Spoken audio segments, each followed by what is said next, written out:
دیکھتے رہیے اٹک Broad cost.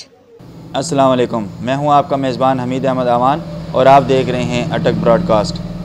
آج ہم ایک بہت ہی خوبصورت محفل میں آئے ہیں جس کا بیان کرنا بہت ہی الفاظ میں مشکل ہے۔ یہاں پر کچھ بچوں نے اللہ تبارک و تعالیٰ کے کلام کو اپنے سینوں میں محفوظ کیا ہے اور حافظ کا درجہ حاصل کیا ہے۔ اور یہاں پر ہم جن کی دعوت پر آئے تھے، نائب صدر پنجاب انجمن تاجران کاشف الیاس صاحب اور سٹی لیبر ونگ نائب صدر ملک ریاست صاحب، اور اندر محفل شروع ہو چکی ہے۔ علماء کرام اپنا بیان شروع کر چکے ہیں۔ آئیں اندر چلتے ہیں اور دیکھتے ہیں علماء کرام اس کے بارے میں کیا کہتے ہیں۔ مجھ سے بہتر علماء کرام ہی بتا سکتے ہیں، تو آئیں چلتے ہیں اندر۔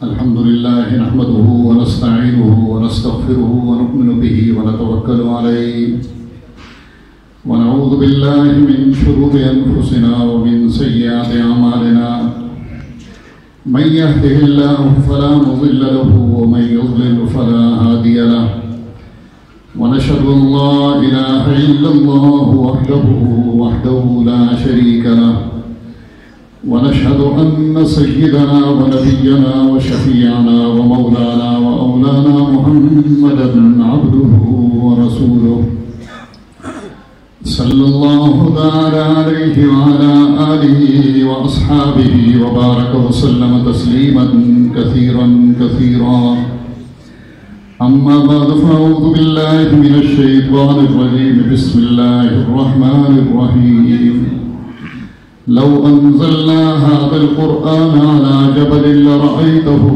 خاشعا متصدعا من خشية الله رب اشرح لي صدري ويسر لي أمري واحلل عقدة من لساني يفقهوا قولي سبحانك لا علم لنا إلا ما علمتنا إنك أنت العليم الحكيم اللهم صل على محمد وعلى آل محمد كما صليت على إبراهيم وعلى آل إبراهيم إنك حميد مجيد اللهم بارك على محمد وعلى آل محمد كما باركت على إبراهيم وعلى آل إبراهيم إنك حميد مجيد۔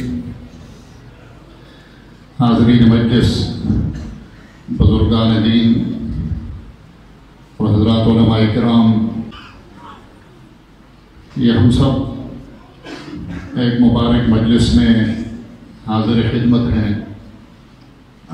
اللہ کے گھر کی نسبت سب سے بڑی چیز ہمیں یہ حاصل ہے کہ ہم اللہ کے گھر میں حاضر خدمت ہیں، اور اس کے علاوہ جو نسبت ہے اس مجلس کو وہ قرآن پاک کے ساتھ نسبت ہے۔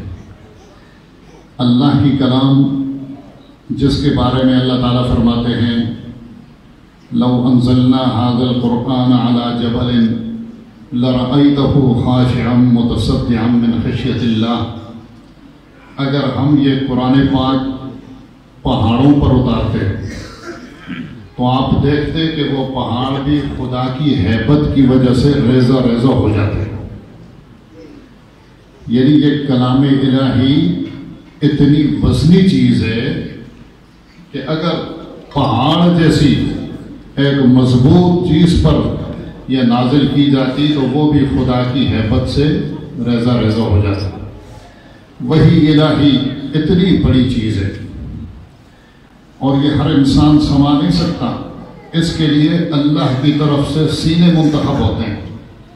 سب سے پہلے اس وحی کے اتارنے کے لیے جس ہستی کا اللہ تعالیٰ نے انتخاب کیا تھا ازل سے ہی، وہ حضرت محمد الرسول اللہ صلی اللہ علیہ وسلم کی ذات پاک تھی۔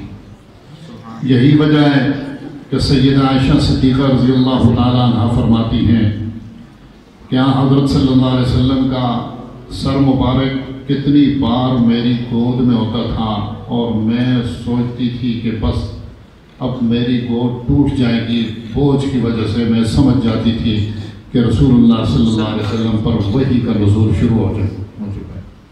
کوئی آپ کا جسم مبارک اتنا وزنی ہو جاتا تھا، اور فرماتی ہیں کہ سخت سردی کے موسم میں بھی آپ کے چہرے پہ پسینہ شروع ہو جاتا تھا۔ اور پھر حضور علیہ السلام نے دعائیں فرمائیں کہ یا اللہ میری امت پر یہ قرآن پاک آسان فرما. اس دعا کی برکت ہے کہ پھر عام انسان بھی جو انبیاء کے زمرے میں نہیں ہوتے بلکہ امتیوں میں ہوتے ہیں، اگرچہ وہ منتخب شدہ ہوتے ہیں، تو ان کے لیے یہ قرآن پاک سیکھنا اور یاد کرنا اللہ تعالیٰ نے آسان فرما. وہ اپنے سینے میں اس پاک کلام کو منتخب کرتے ہیں. یہ الگ بات ہے، ہر سینہ نہیں، میں پہلے کہہ چکا. کیوں اللہ تعالیٰ خود فرماتے ہیں 22ویں پارے میں ثم اورثنا الکتاب الذین اصطفینا من عبادنا، ہم اپنی کتاب حوالے کرنے کے لیے، یہ اس کتاب کا وارث بنانے کے لیے اپنے بندوں میں کچھ بندوں کا انتخاب کرتے ہیں. اصطفینا من عبادنا، اپنے بندوں میں سے چنتے ہیں کچھ بندے جن کے سینوں کے اندر ہم اپنی پاک کلام کو سموتے ہیں اور ڈالتے ہیں. اور حضور اگر یہ کلام تو اسی طرح وہی ہے جو حضرت محمد رسول اللہ صلی اللہ علیہ وسلم پر اتاری گئی.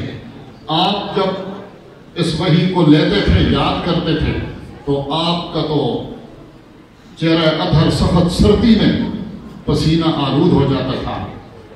لیکن آج جس کو منتخب کیا جاتا ہے وہ اس کو یاد کرنے میں کوئی پریشانی ایسی محسوس نہیں کرتا.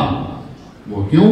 اس لیے کہ رحمت للعالمین صلی اللہ تعالیٰ علیہ وسلم نے دعا فرمائی تھی، یا اللہ میری امت کے لیے یہ قرآن پاک آسان کر.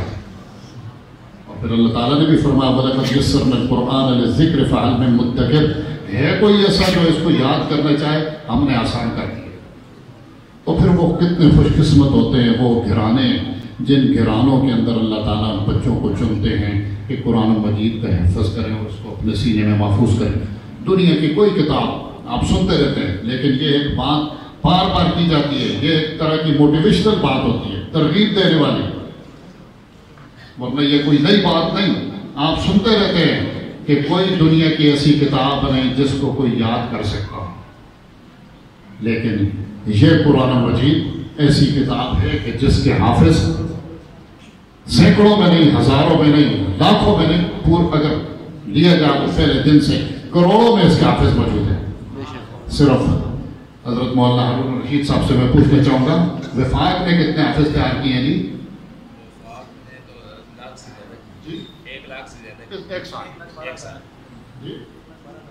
اس سال وفاق المدارس العربیہ پاکستان میں، جس کے ساتھ یہ ہمارا مدرسہ بھی الحمدللہ آج کا ملحق ہے، اس ایک سال میں ہمارے تبلیغ کے مدارس کو چھوڑ کر، کیونکہ وہ وفاق سے ملحق نہیں، وہ بھی ہمارے مدرسے، ان میں کتنے ہوں گے؟ صرف ایک اس مکتب کے وفاق المدارس کے مولانا فرما رہے ہیں 1,12,000 حافظ اس سال میں تیار ہوئے. سبحان اللہ.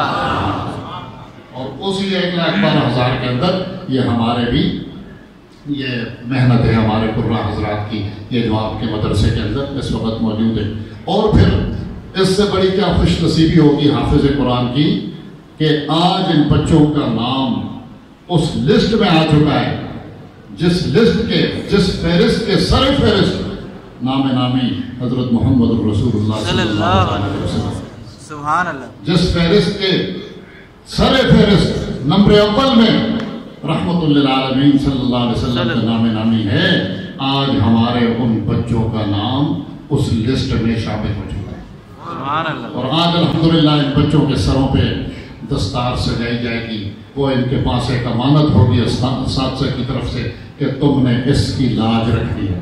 دنیا کے کونے کونے میں اگر کہیں تمہیں پہنچنا پڑ جائے تو اس امانت کو اپنے سینے سے دور نہیں کرنا. اور جس طرح تمہارے اساتذہ نے تمہارے یہ امانت حوالے کیے، اس طرح تم نے دنیا کے کسی کونے میں بھی پہنچ کر اس امانت کو آنے والی امت کے حوالے کرنا. اور یہ تسلسل 1400 سال سے جاری ہے. رحمت للعالمین صلی اللہ علیہ وسلم جو امانت حجۃ الوداع کے موقع پر الیوم اکملت لکم دینکم واتممت علیکم نعمتی ورضیت لکم الاسلام دینا کے اعلان کے ساتھ، اور فلیشہد الغائب الحاضر کہہ کر کہ جو موجود ہیں وہ غائبین تک یہ میرا پیغام لے کر پہنچا دیں. ولو آیا، اگرچہ ایک آیت ہی ہو، تو اس پیغام کو لے کر آج تک سب سے پہلی جماعت صحابہ اکرام رضی اللہ عنہ اجمعین کی، پھر تابعین، تبع تابعین، اولیاء اللہ، ائمہ، محدثین، مفسرین، ہمارے اساتذہ، پھر آج ان بچوں کے اساتذہ، انہوں نے یہ امانت حوالے کی۔ پھر آگے اللہ جانتا ہے قیامت تک یہ سلسلہ قرآن مجید کا یہ حوالے ہوتا رہے گا، اور آنے والی نسلوں تک یہ محفوظ اللہ کی کتاب، جس کی حفاظت کا ظاہری اللہ تعالیٰ نے جو ذریعہ بنا وہ یہ بچے بنائے۔ سبحان اللہ۔ آپ نے کبھی نہیں دیکھا ہوگا، ورنہ اللہ تعالیٰ کو ضرورت نہیں۔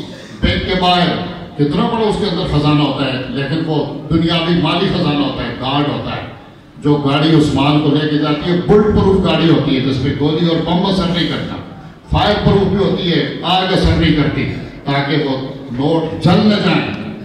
لیکن اس کے باوجود بھی کیا کچھ ہو جاتا ہے، لیکن یہ قرآن مجید الماریوں میں پڑے ہوتے ہیں۔ کبھی آپ نے دیکھا ہے کہ کوئی کلاشنکوف بردار ہو کہ بھائی میں نے اس کی حفاظت کرنی ہے، لیکن یہ محفوظ۔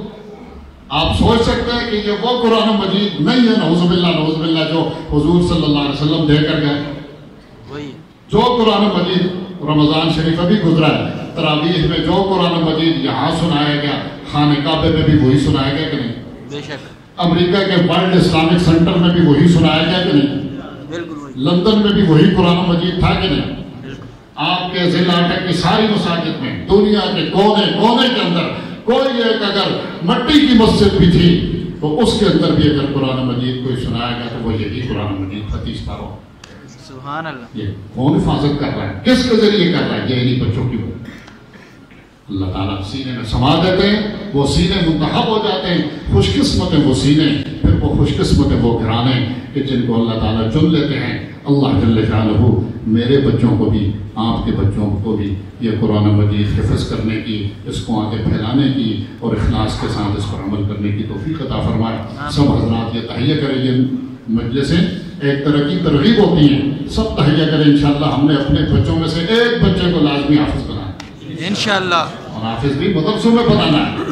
یہ بات بھی ٹھیک ہے، سکول میں آج کل وہ کھل گئے ہیں، ہم ان کا انکار نہیں کرتے، لیکن سکولی ماحول بہرحال یار ہماری اس چٹائی کے ماحول سے رہے، تھوڑا سا ڈفرینٹ ہوتا ہے۔ اور یہ جس طرح صحابہ نے سیکھا نا چٹائیوں پہ بیٹھ کے، زمین پہ بیٹھ کے، اس طرح اس کا ایک اپنا ہی نور ہے۔